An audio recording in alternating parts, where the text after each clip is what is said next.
Hi, it's Lisa Elvin Staltari from Have Roots, Will Travel. This is my series about how French is the United States, where I take each state and try to find French named towns and kind of discover their history, what happened, why is it French? And I think you'll uncover that there's a lot more French in America than we knew about. So let's get started. We're going to be looking at Colorado, a state way out west. How could there be French there? Let's have a look. Let's talk a little bit about Colorado.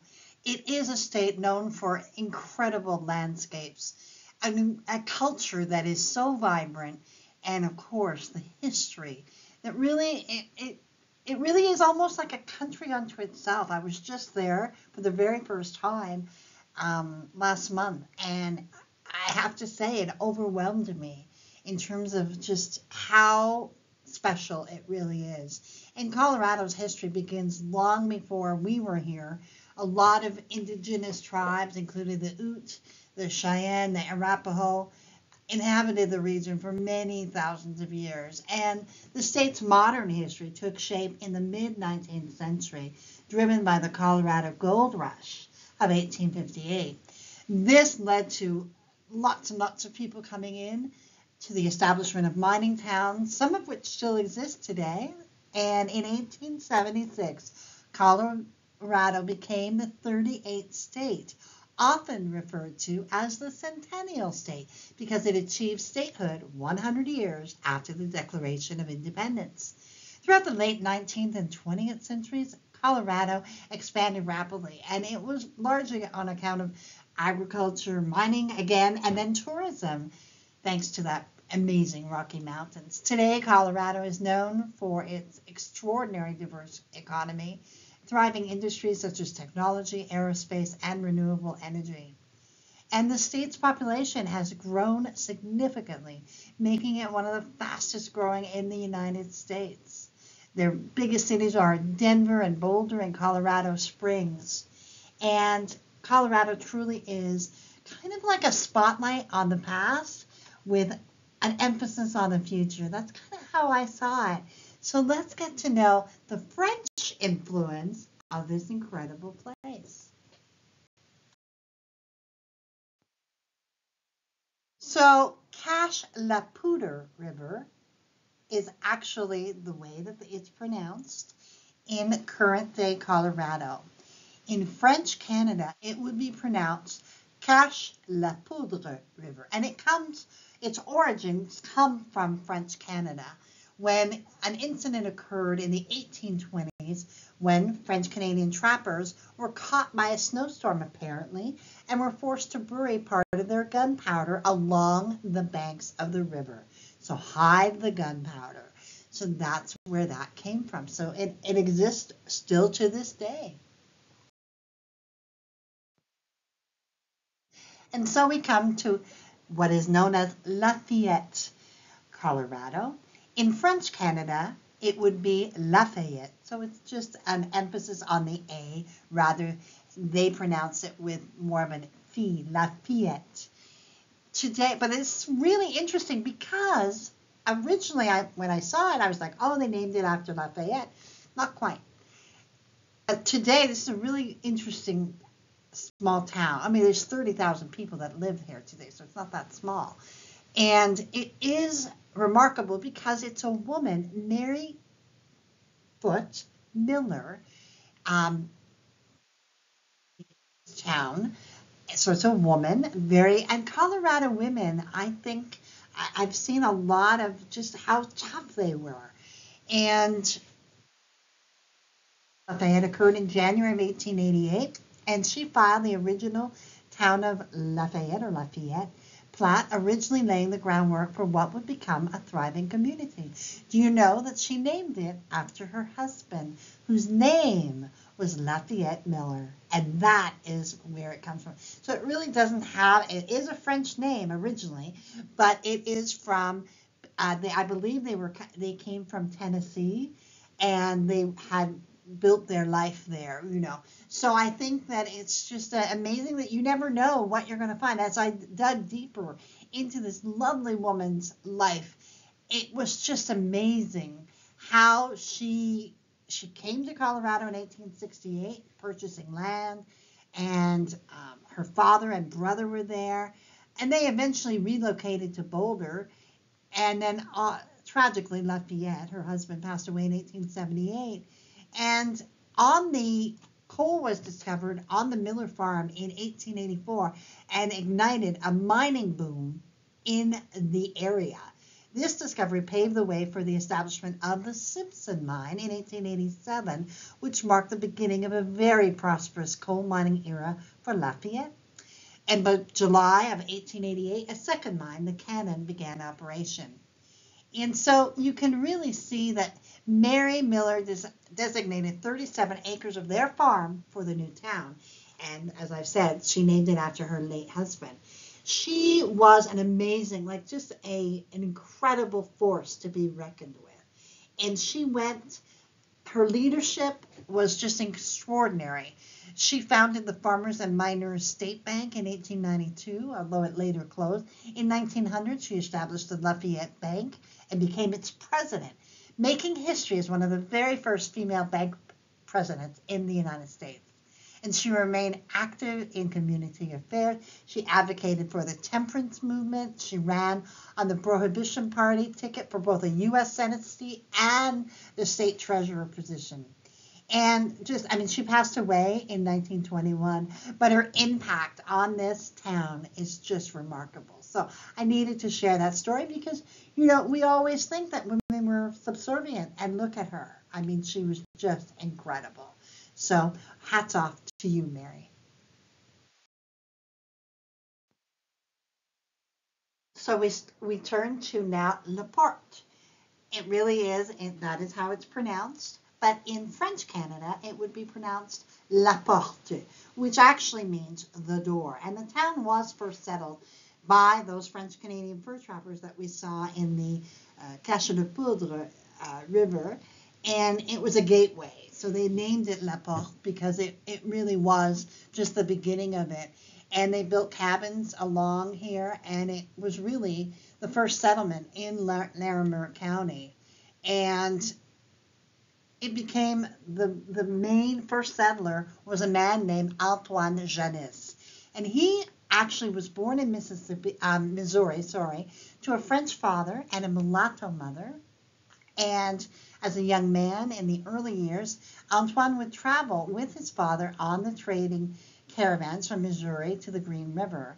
And it was here that he was part of that caravan along the Cache de Poudre River where they established that. And I was able to go back to the original François Janis, who came from France and then New France. Fascinating.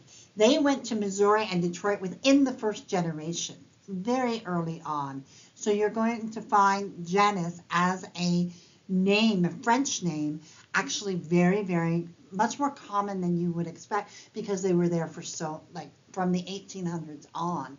So very, very, very interesting kind of stuff, just that connection to not only France but also New France. And here you can see the memorial to 1844 and 1916 dedicated to the memory of Antoine Janis, first settler in Larimer County, Colorado. And this tablet is placed by the Cache La Poudre chapter, the Daughters of the American Revolution. So there you go. Just really neat to see that.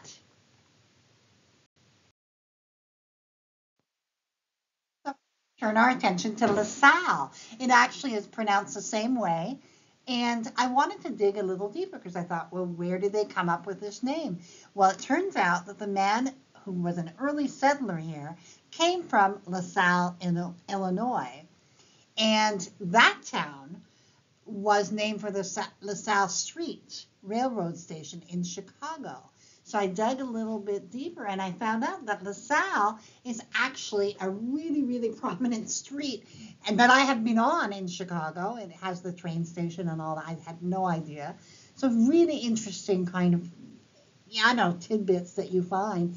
But for those of you who want to know who LaSalle is, and Renée Robert Cavelier, Sœur de LaSalle, is the name of a very famous French explorer who visited Chicago in the before it was Chicago, in the 1680s. And LaSalle Street, which was named after him, is shown in the original 1830, kind of diagram of Chicago. And this downtown stretch is really, really a critical part of what Chicago is all about. So from Chicago to LaSalle, Illinois to LaSalle, Colorado, that's how it kind of created it. And that picture on your left is actually the LaSalle train station that I think has been remodeled into a museum or the town hall, if I'm not mistaken. So this is you just never know where the name comes from. So you can't take it for granted that just because it has a French name that they've decided somewhere to honor LaSalle. It wasn't that. It came from other places. It was so interesting for me to uncover. First of all, how they pronounce it. It is pronounced LaRouge. And when I first saw it, of course, I saw it because it is named after a French town, and that town's name is Louviers. Louviers. Now, the reason why they chose that name is because the town of Louviers was created in the early 1900s by the DuPont company that established a model community for the company's dynamite plant. And their estate in Delaware is called, I believe it's called Louviers, but it could be Louviers DuPont estate in Delaware. That's an original picture of it. And this picture here on the upper right is that kind of model community. I mean, they spared no expense. And this on the bottom is I believe, the meeting hall that was built and obviously has been renovated during that time. And they did sell the town in the early 1960s, I believe. But what an interesting, story. It's just amazing to see. And I really enjoyed discovering about the DuPonts and their influence here in Colorado. So there you go. Lafayette, Colorado. So now we turn to Lyons, Colorado. And when I first saw the spelling of it, I thought it was French, and Wikipedia thinks it's French, but it isn't. And let me explain why. The gentleman on your left, his name is Edward S. Lyon, and he was from Connecticut. And he and his wife came about 1860 or so and purchased a whole bunch of land, about 160 acres. And he saw the potential for the red sandstone to be quarried, and this is what it became really known for. Now, he gave the name to the town. We don't know why, because his name does not have an S, but somewhere along the way, they put an S on the name. And the building that you see in the middle is the 1881 building that actually housed the town schoolhouse. So that was, now it is the museum. So that is part of it. But there is absolutely no connection to France or French Canada in this thing. I just wanted to point it out because a lot of people would see it and go, Lyon, isn't there a name? Isn't that French? And it isn't. So, but it was really fascinating to get to know Lyon a little bit better. The next town we're going to look at is Montclair. Montclair means the mountain. I can see a clear mountain. That is what it's, a clear mountain or clear hill. And Montclair, and I think that's how they pronounce it in Colorado, Montclair. Montclair is how we say it in French. And it is kind of, right now, it is kind of a neighborhood. At one point, I believe it was more of a town. And it was purchased and developed by the Montclair Town and Improvement Company in 1885. And one of the founders, Matthias Cochran, originally came from Montclair, New Jersey. And he named the new community in his honor. And that's the origin of that. Now, Montclair, New Jersey, I went back and there's no French connection. They just decided that they could see, well, they liked that name. The other founder, this was really interesting. I hope I can say his name right. Baron Walter von Richthofen was a German nobleman and uncle to Manfred von Richthofen, the celebrated World War I flying ace known as the Red Baron. So you never know what tidbits you're going to find when you're researching. You go down a lot of rabbit holes in my business. So that is a little bit of information on Montclair or Montclair. So there you have it, Colorado. Who knew that there could be some French Canadian and France influences in such a Western state? And so early on as well. I just returned from Colorado actually, and it was really a revelation to me. I have a channel called Have Roots Will Travel, which is my genealogical, but I just started a channel called Have Trailer, Let's Travel, and I just documented my Colorado trip. So if you want to go and have a look at that, I actually have the link in the notes below for you to have a look at as well. So with that being said, I will see you on the next episode of How French is the United States. Until then, au revoir.